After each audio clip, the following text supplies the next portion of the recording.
देख सकते हैं कि चारों तरफ किस तरह से गांव में अफरा तफरी है। लोग जल्दी जल्दी अपने काम को समेट रहे हैं, करके उसको निपटा रहे हैं। मौसम बहुत ख़राब है, चारों तरफ बारिश का मौसम है और बारिश हो रही है।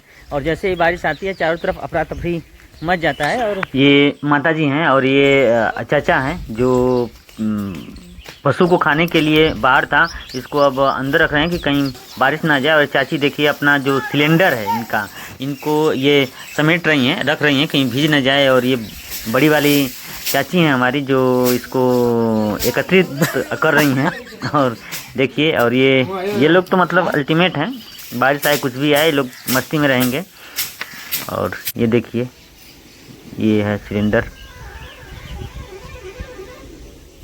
किसान के लिए सबसे बड़ी समस्या ये होती है कि उसके खेत में जैसे ही अनाज पक जाता है वैसे ही ये प्रकृति का प्रकोप चालू हो जाता है। देखेंगे कि अभी हमारे पीछे जो ये गेहूं की फसल लगी हुई है अब पक रही है, और इसमें सरसों और लतरी, केराय, चना लोग उखाड़ करके ला रहे हैं घर पे, उसको पीट करके रख रहे हैं। और हल्का हल्का बारिश भी हो रही है।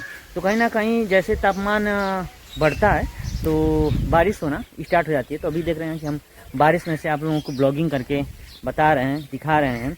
और जैसे अनाज पकता है तो चारों तरफ लोग होते हैं तो खेतों में जाते हैं और काम बहुत ज़्यादा बढ़ जाता है। और जैसे ही बारिश होती है तो पूरा काम जो है थम जाता है। और जितने भाग दौड़ करके लोग अपना अनाज इकट्ठा करते हैं, उसको समेटते हैं, तो वो चीज़ें बारिश होने के बाद ख़त्म हो जाती है। और बारिश जब होती है तो उससे किसान का बहुत बड़ा नुकसान होता है। उसमें कीड़े लग जाते हैं, उसका अनाज लगता है सड़ने, जिसकी वजह से वो जल्दी जल्दी करता है। कभी कभी तो ऐसा समय आ जाता है कि अनाज कच्चा ही होता है लेकिन वो लोग काट देते हैं, ये भी नुकसान होता है। बरसात हो जाने के बाद किसान बैठा हुआ नहीं रह सकता, क्योंकि उसके पास बहुतेरों काम होते हैं करने के लिए, अगर वो करना चाहे तो। और करना क्या, उसको करना ही है, क्योंकि वो इतना